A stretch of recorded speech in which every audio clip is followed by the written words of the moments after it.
Salut à toi, c'est Rémi, j'espère que tu vas bien. Bienvenue dans cette nouvelle vidéo sur ma chaîne YouTube dans laquelle on va parler de ma gestionnaire qui gère mes appartements en location courte durée et le fait qu'elle ait baissé son prix, sa commission. Donc je vais t'expliquer tout ça dans cette vidéo. Vous êtes beaucoup à me poser des questions sur mes micro-logements, sur la location courte durée, la façon dont je fonctionne, mes prix à la nuitée, la délégation, comment fonctionne ma gestionnaire, etc. Donc déjà, juste pour rappel, pour toi qui viens d'arriver sur cette chaîne, qui ne me connaît peut-être pas, etc., etc., j'ai plusieurs appartements en location courte durée. J'ai une gestionnaire qui les gère, c'est-à-dire que j'achète un produit qui est sous le marché, qu'on me propose par exemple par mon réseau, c'est déjà arrivé. J'achète ce bien, je le rénove, donc il est dans son jus complet, il est pourri si tu veux, il fait 13, 15, 11 mètres carrés. Pour l'instant, j'ai 13, 15 et 11 mètres carrés. Donc c'est des micro-logements. Je les rénove pour qu'ils soient tip-top. Ensuite, je les livre, c'est-à-dire qu'ils sont finis. Je donne les clés à ma gestionnaire et elle s'occupe de tout.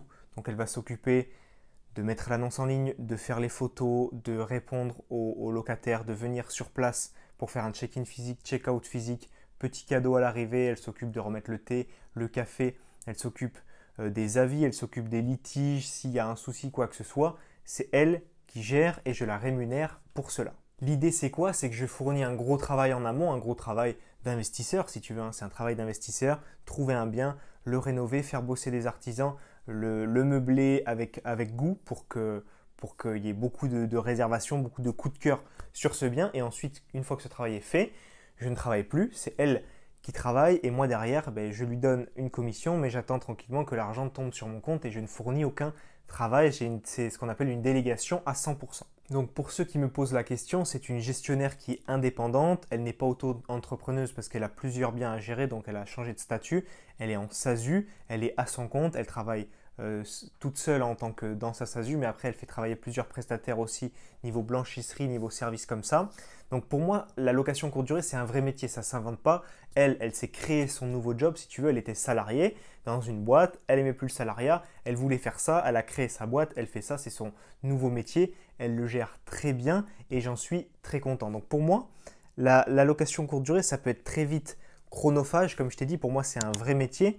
Et même si tu fais que de l'administratif et que toi tu emploies par exemple des hommes ou des femmes de ménage pour aller dans tes biens, ça va être très très vite chronophage. Bonjour, est-ce que l'appartement est disponible? Ah ben mince, tu n'y es pas allé, personne n'est passé, donc c'est à toi de te déplacer, il n'est pas prêt, ou alors c'est une entrée tardive, faut que tu y ailles, même si tu as une boîte à clés. Bref, moi, j'ai vite fait le choix, si tu veux, de cette prestataire avec du physique, pas de boîte à clés, je délègue tout et je donne une commission pour avoir l'esprit plus tranquille, avoir de meilleures notes sur Airbnb, avoir un petit contact humain, c'est plus sympa et ça permet de vérifier aussi que tout va bien. Il y a plus de dégâts dans des appartements où les personnes ont juste une boîte à clés à l'entrée et à la sortie que quand ils ont vu une personne à l'entrée et quand ils voient une personne à la sortie parce qu'ils ne peuvent pas faire n'importe quoi. Donc pour toutes ces raisons, et je ne les évoque pas toutes mais il y en a beaucoup, je préfère avoir une gestionnaire, une personne physique qui gère mes biens et que je rémunère pour cela. Au niveau du prix de sa commission, cette gestionnaire, je la payais 28% de mes rentrées brutes sur mes locations courte durée. Alors là, tu vas dire, oh là là, c'est énorme, comment tu fais, t'es pas rentable, etc., etc. Ça, je comprends que si tu es un petit peu novice dans le domaine, tu peux te le demander, mais si tu veux, j'ai vite pesé le pour et le contre. Et pour moi, bien sûr, je voulais ne plus être salarié. Si tu as suivi mon histoire, je ne suis plus salarié, je suis très content comme ça. Je voulais me créer, si tu veux, un autre job où j'impacte plus de personnes, c'est-à-dire ce que je fais aujourd'hui, c'est-à-dire des vidéos gratuites, des vidéos payantes, c'est-à-dire un espace de formation pour des personnes qui veulent aller plus loin. Donc là, je me lève chaque matin, je fais des vidéos, je vais sur mon groupe Facebook, je fais des lives, je fais des posts pour aider des gens. J'ai beaucoup plus d'impact positif sur une petite communauté, mais c'est pas très grave. Je suis un impact positif sur des personnes et ça, c'est très bien. C'est ce que j'aimais pas du tout dans mon job de salarié. Et il ne faut pas oublier que quand même, l'actif le plus précieux qu'on a à notre disposition, c'est le temps. C'est pas l'argent. Parce que j'aurais pu gagner plus avec mes locations courte durée, mais derrière, j'aurais perdu beaucoup en qualité de vie et en temps parce que j'aurais dû aller faire le ménage et ci et ça, répondre aux messages et j'en ai pas envie. Donc j'ai préféré m'asseoir sur un petit peu de rentabilité et derrière gagner en tranquillité. Donc comme je t'ai dit, cette prestataire, elle gère tout de A à Z. Derrière, je la rémunérais 28% de mes rentrées de loyer et moi j'étais tranquille.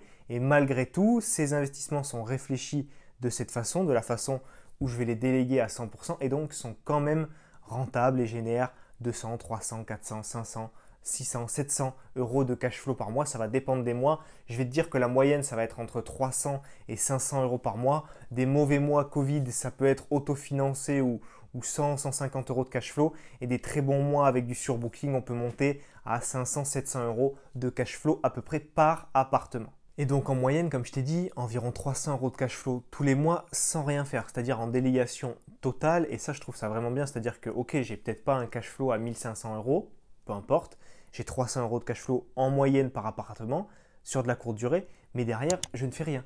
Donc c'est de l'argent qui tombe sur mon compte et derrière, j'ai un temps, j'ai toute ma jauge de temps, si tu veux, qui est pleine, je n'ai pas à y passer de temps.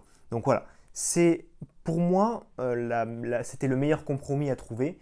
Tu pouvais faire un appartement en type classique, j'aurais pas eu beaucoup de rentabilité. Une location de courte durée type classique, c'est-à-dire du 20, 25, 30, 40 mètres carrés, j'aurais eu peu de rentabilité. Là, ce que j'ai cherché à faire, c'est aller chercher du micro-logement pour exploser encore plus ma rentabilité, pouvoir déléguer tranquillement et quand même faire du cash flow. Ce qui s'est passé, c'est que je lui ai amené d'abord un bien, puis un deuxième, puis un troisième, puis des amis investisseurs qui avaient besoin. Donc quelques amis investisseurs, 4, 5, 6 biens en tout, donc 3 des miens plus des amis investisseurs. Donc je pense qu'il y a actuellement 3 ou 4 personnes qui passent par ces services. Donc sa commission, elle l'a réduite. Donc il n'y a personne qui a une commission réduite à part moi. Pourquoi? Parce que je lui amène plus de travail, je lui amène plus de personnes et donc c'est un petit peu du gagnant-gagnant si tu veux. Moi je suis content de son travail. La commission de départ, elle était pour moi un peu élevée, mais au final le rendu et le travail étaient très très bien faits, donc c'était parfait. Derrière, j'ai une commission qui a baissé, qui est passée à 25% au lieu de 28%, donc ça me fait quand même gagner un petit peu plus tous les mois. Pourquoi? Parce que je lui ai amené mes appartements et je lui ai amené de la clientèle. Et ça, c'est un principe que j'aimerais te faire comprendre, que ce soit dans l'immobilier ou ailleurs, c'est-à-dire qu'il va falloir que tu fasses marcher ton réseau et que tu recommandes des personnes, que tu fasses ce genre de système un petit peu tout le temps dans ta vie. Pourquoi? Parce que tout simplement, pas le faire pour des personnes que tu n'aimes pas ou pour des prestataires qui ne sont pas de bonne qualité, mais juste en faisant ça, tu vas te créer un réseau, tu vas te créer un petit noyau dur d'investisseurs, de travaux, j'allais dire, d'artisans, de gestionnaires, d'agents immobiliers, et ça va toujours te permettre peut-être de trouver une bonne affaire via un réseau d'agents immobiliers, peut-être de trouver quelqu'un qui peut te dépanner sur un dégât des eaux parce que tes artisans ils sont pas dispo mais ils connaissent, vu que tu les as fait travailler, mais ils vont vite essayer de te débloquer. Là c'est pareil, moi je lui ai trouvé d'autres personnes pour justement lui apporter plus de revenus, parce qu'ils mettent leur appartement en location via ces services, donc elles touchent plus d'argent. Donc du coup, voilà, c'est un petit peu un petit cadeau si tu veux. Et faire ça tout le temps, ça va toujours te permettre d'être dans une bonne dynamique, une dynamique positive, trouver de meilleures affaires et d'avancer plus vite dans l'investissement immobilier. L'idée, c'est de créer un petit peu une dette envers certaines personnes et quand je le dis, si tu veux, pour moi, c'est pas quelque chose de mal. C'est juste que j'étais content de passer par elle, j'étais content d'amener des personnes chez elle sans penser qu'elle allait me faire une réduction sur sa commission, juste parce que j'étais content de son travail. Il faut vraiment être dans cette dynamique. Mais le truc, c'est qu'elle, dans sa tête, elle avait une petite dette envers moi parce que je l'ai aidé à grossir, je l'ai aidé à développer sa société. Et du coup, elle m'a fait ce cadeau. Et du coup, on est contents tous les deux finalement. Elle a grossi au niveau de sa société. Moi, j'ai mes appartements qui sont gérés, qui sont très bien gérés. Et du coup, on s'entend très bien. Et voilà, c'est du gagnant-gagnant. Et c'est comme ça que tu vas pouvoir te développer et continuer à avancer. La relation professionnelle que j'ai avec ma gestionnaire, elle va me permettre justement d'être beaucoup plus à l'aise sur des soucis qui peuvent arriver en location courte durée. Je t'en ai pas parlé en vidéo, mais récemment j'ai eu un problème d'internet, de Wi-Fi, donc de fibre. Il y avait eu un souci, elle avait pu aller sur place, j'avais fait appeler le service SFR sur son numéro, elle était dans l'appartement pour qu'elle puisse gérer ça, regarder les boutons on-off, si ça, débrancher, machin, truc bidule. Donc ça, c'est pas forcément une prestation qui est comprise. Si tu veux, Internet, bon voilà, il faut que ça fonctionne. Là, elle s'est déplacée, elle s'en est occupée. Quand il y a par exemple des travaux avec mon artisan, ben, je ne suis pas forcément sur place parce que je peux être soit à l'étranger, soit en voyage, soit en famille. Elle a toutes les coordonnées de mes artisans. Elle les appelle, elle dit que c'est de ma part pour mon appartement. Hop, ils se coordonnent, ils viennent s'il y a un petit souci à régler. Ça, c'est parfait. Petite anecdote aussi, il y avait une fois, bon ça c'était facile à gérer parce que c'était juste l'achat d'un rideau de douche, mais pour te dire que la location courte durée ça peut te réserver des surprises, il y avait une personne qui avait décroché le rideau de douche. Bon, moi perso je ne décroche pas mon rideau de douche chez moi et dans un appartement en courte durée, elle l'avait décroché, elle l'avait fait sécher sur le radiateur en fonte qu'il y a dans l'appartement, c'est un chauffage collectif et ça l'avait brûlé si tu veux, ça avait troué le rideau de douche. Donc vraiment ça c'était assez drôle. Bon, un rideau de douche ça coûte pas grand chose mais on l'a quand même retiré sur la caution de la personne qui est venue. Voilà, elle va gérer un peu plus peut-être que son métier de base, mais en tout cas moi je peux être partout, tout se gère très facilement parce que je passe par une personne compétente et comme je t'ai dit, on a fait un système gagnant-gagnant. Et donc la morale, c'est quoi? C'est que au final, je suis encore plus tranquille parce qu'elle s'occupe vraiment de tout, vraiment, j'ai pas besoin d'être sur place, je peux l'appeler, elle peut m'aider sur plein de choses.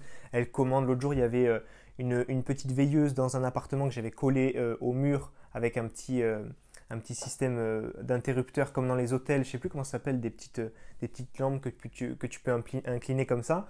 Il y en a une qui était défectueuse, elle ne marchait plus, je lui ai envoyé le lien de ce que j'avais commandé sur Amazon, elle l'a racheté, elle l'a installé, voilà. Donc je suis encore plus tranquille qu'avant et je paye moins cher. Donc c'est vraiment que du bonus. Donc voilà, ce principe, si tu veux, de gagnant-gagnant, de recommandation, de faire travailler des personnes qui font du bon travail, de recommandation, ça va te permettre de monter tranquillement les marches de l'investissement immobilier, ça va te permettre de te créer une équipe, un vrai réseau et c'est très important. Moi, on m'en parlait beaucoup du réseau à l'école quand j'étais donc en études supérieures et je pensais que ça avait, je voyais pas du tout le pourquoi du comment, aller voir des recruteurs, faire copain pour tel job, etc.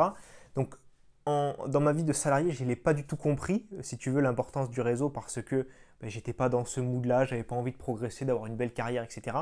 Par contre, dans le domaine de l'immobilier, je l'ai très vite compris. J'ai très vite vu comment ça marchait. J'ai parlé à un tel que je voulais faire de l'immobilier, il m'a conseillé un artisan, lui m'a conseillé un plombier, l'autre un électricien, l'autre une gestionnaire. Moi, j'ai recommandé des gens pour mon courtier, pour ma gestionnaire, pour mon comptable. Bref, ça a fait effet boule de neige et ça m'a vraiment constitué une équipe, un réseau et ça m'aide tous les jours au quotidien pour continuer à avancer en immobilier. Ce qu'on a vu aujourd'hui, ok, c'est ma prestataire qui a baissé sa commission, mais si tu veux, ce dont je voulais te parler, c'est tout ce qu'il y a autour, tout ce qui gravite autour. Donc ça, j'espère que ça t'a plu, j'espère que ça t'a appris des choses. Si c'est le cas, pense à liker cette vidéo. Donc ça me permettra, en appuyant sur le petit like, de faire connaître ma chaîne à plus de monde. Donc si tu l'as apprécié, n'hésite pas. Si tu veux en savoir plus sur comment investir dans l'immobilier rentable, ce que je te propose, c'est de télécharger 1 heure de vidéo. Tu as le lien dans la description sur le petit carré qui va s'afficher ici. Donc tu auras 5 vidéos qui t'expliqueront étape par étape comment investir dans l'immobilier. Pense également à t'abonner à ma chaîne YouTube, activer la petite cloche, toujours pareil, ça me permettra de faire voir mon travail au plus grand nombre de personnes possible, au plus grand nombre de futurs investisseurs immobiliers. Sur ce, on se retrouve très vite dans ton espace de formation privée. De l'autre côté, c'était Rémi, à très vite. Ciao, ciao.